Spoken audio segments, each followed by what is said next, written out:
तो इंफ्रास्ट्रक्चर के लिए पिछले वर्ष से ही काम शुरू हो चुका था। मोदी जी ने बजट सेशन के पहले ही दिन कहा था कि भाई पिछले साल एक बजट आया था 1 फरवरी को, उसके बाद आत्मनिर्भर भारत पैकेज के माध्यम से 5 मिनी बजट्स आए थे। ठीक है, तो उन्होंने एक इशारा दिया था कि हो सकता है इस साल भी इस बजट के बाद मिनी बजट्स आ सकते हैं। ठीक है, तो उन 5 मिनी बजट्स में से एक स्कीम लॉन्च की थी आत्मनिर्भर भारत, सबको पता होगा, काफ़ी मीम्स भी बने थे आत्मनिर्भर बनो वगैरह पे। तो प्रोडक्शन बढ़ाने के लिए, क्योंकि हमारा मैन्युफैक्चरिंग का शेयर जीडीपी में बहुत कम है और चाइना को अगर बीट करना है हमें तो मैन्युफैक्चरिंग हब बनना ही पड़ेगा। अगर भारत को सुपर पावर बनना है मैन्युफैक्चरिंग हब बनना ही पड़ेगा। तो उसके लिए प्रोडक्शन को बढ़ाने के लिए एक स्कीम लॉन्च की थी जिसका नाम था आत्मनिर्भर Bharat production linked incentive scheme, PLI short में कहा जाता है, प्रोडक्शन लिंक्ड इंसेंटिव। तो इसके लिए कुछ 13 सेक्टर्स आइडेंटिफाई कर चुकी है गवर्नमेंट, जिनमें प्रोडक्शन बढ़ाने के लिए गवर्नमेंट कुछ फंडिंग वगैरह करेगी, उनको कुछ मदद वगैरह प्रोवाइड करेगी और उसके लिए 1.97 लाख करोड़ रुपए बजट में दिए गए हैं, जो कि आने वाले 5 वर्षों में खर्च होंगे। ठीक है, बजट में इसका प्रावधान है। दूसरा, प्रोडक्शन बढ़ाने के लिए 7 वर्ल्ड क्लास टेक्सटाइल पार्क्स बनाने का प्लान है गवर्नमेंट का, जिसमें से एक गुजरात को भी जा सकता है।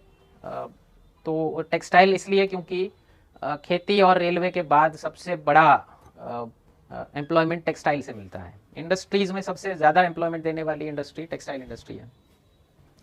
तो आने वाले 3 वर्षों में टेक्सटाइल पार्क्स बनने वाले हैं 7, और उस प्रोजेक्ट का नाम है, उस स्कीम का नाम है मित्रा, मेगा इन्वेस्टमेंट टेक्सटाइल पार्क्स। ठीक है, फिर एक बहुत बड़ा काम जो चल रहा है भारत में, उसका नाम है नेशनल इंफ्रास्ट्रक्चर पाइपलाइन।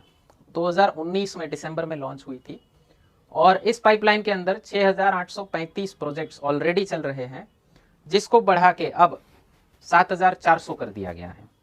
उसमें से प्लस 7,400 प्लस 217 प्रोजेक्ट कंप्लीट भी हो चुके हैं। और जो कंप्लीटेड प्रोजेक्ट्स हैं उनकी कीमत है 1.10 लाख करोड़ रुपए।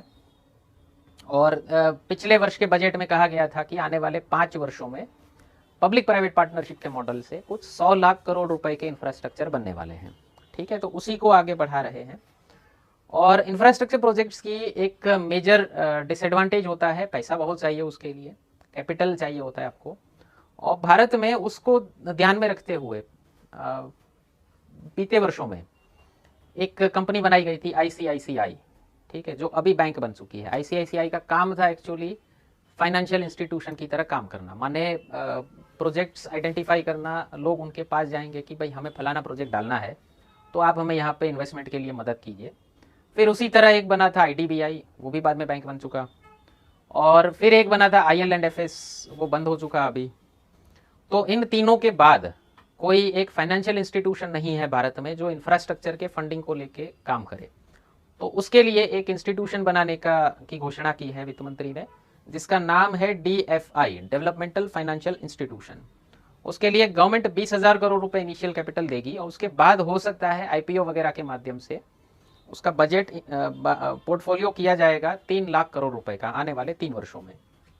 तो जो कि जैसे कि हमने बात की, पहले डिस्कस कर चुके हैं, इंफ्रास्ट्रक्चर में पैसा डालेंगे ताकि रोजगार जनरेट हो पूरे भारत में। एक बड़ी घोषणा इसमें और की थी कि पब्लिक सेक्टर अंडरटेकिंग्स जितनी भी हैं, पब्लिक सेक्टर अंडरटेकिंग माने सरकारी कंपनियां, उनके पास ज़मीनें बहुत हैं, उनके पास एसेट यानी प्रॉपर्टी बहुत सारी है और उनमें से बहुत सारी प्रॉपर्टी अनयूटिलाइज्ड है। तो उसको मोनेटाइजेशन करने के लिए, माने उसमें से पैसे कमाने के लिए एक नेशनल मोनेटाइजेशन पाइपलाइन बनाई जाएगी, एक स्पेशल पर्पस व्हीकल बनाया जाएगा उसके लिए। तो मान लीजिए LIC के पास बहुत बड़ी ऑफिस है और उसमें बहुत सारी ज़मीन फालतू पड़ी है, तो उस ज़मीन को लीज पे दे सकते हैं, वहाँ पे कोई एक बिल्डिंग बना सकते हैं और कंपनीज को उसमें किराए पे या फिर बेच के जगह दे सकते हैं। आपको पता हो, यदि भारत का पहला बस पोर्ट बना था, airport type bus station Vadodara में, मोदी जी की फर्स्ट टर्म में लोकसभा कंस्टिट्यूएंसी, जिन 2 कंस्टिट्यूएंसी से मोदी जी ने कंटेस्ट किया था, वाराणसी और वडोदरा, तो वडोदरा में बना है बहुत शानदार बस पोर्ट। उसी तर्ज पे हो सकता है, माने जितनी भी पब्लिक सेक्टर अंडरटेकिंग्स हैं भारत सरकार की, उनमें जो जो ज़मीन फालतू पड़ी है वहाँ पे, माने अनयूटिलाइज्ड है या फिर अंडर यूटिलाइज्ड है।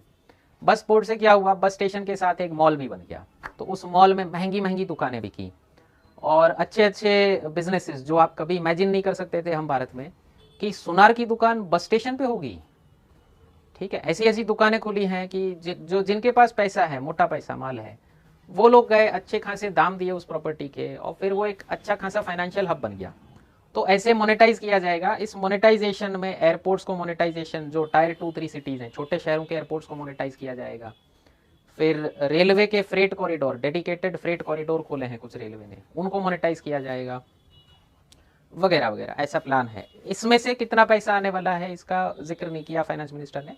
उन्होंने कहा कि भाई अलग अलग शहर की अलग अलग मार्केट वैल्यू होती है, तो उसका हम स्टडी करेंगे, उसको उस प्रोजेक्ट को इम्प्लीमेंट करने के लिए एक स्पेशल पर्पस व्हीकल बनाया जाएगा। ठीक है, स्पेशल पर्पस व्हीकल होता है किसी एक पर्टिकुलर काम के लिए बनाई गई कंपनी। उदाहरण सरदार सरोवर नर्मदा निगम लिमिटेड, जिसका काम है केवल वही सरदार सरोवर का ही काम देखना और कोई काम नहीं करेगा वो। ठीक है, उसी के साथ नेक्स्ट किया है अर्बन इंफ्रास्ट्रक्चर पे। तो अर्बन इंफ्रास्ट्रक्चर में एक नई मेट्रो सिस्टम हम लोग ला रहे हैं भारत में, जिसको छोटी रेल कहा जाता है। दो नाम है उसके लिए। एक मेट्रो लाइट है, दिल्ली में शुरू हो चुका है कंस्ट्रक्शन उसका। मेट्रो लाइट बहुत कम खर्चे पे बनती है, उस नॉर्मल वाली मेट्रो से 40% तक के खर्चे में बन जाती है। तो एक ये मेट्रो लाइट है, दूसरी है मेट्रो नियो। नई ट्रांसपोर्ट सिस्टम लॉन्च होने वाली है भारत में, नाम है मेट्रो नियो। और पहला शहर जहाँ पे वो शुरू होगी उसका नाम है नासिक। कंस्ट्रक्शन शुरू हो चुका है।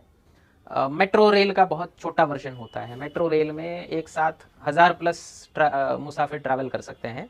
इसमें 200 से 300 पैसेंजर की कैपेसिटी होती है। लेंथ कम होती है, 18 से 25 मीटर की लेंथ होती है।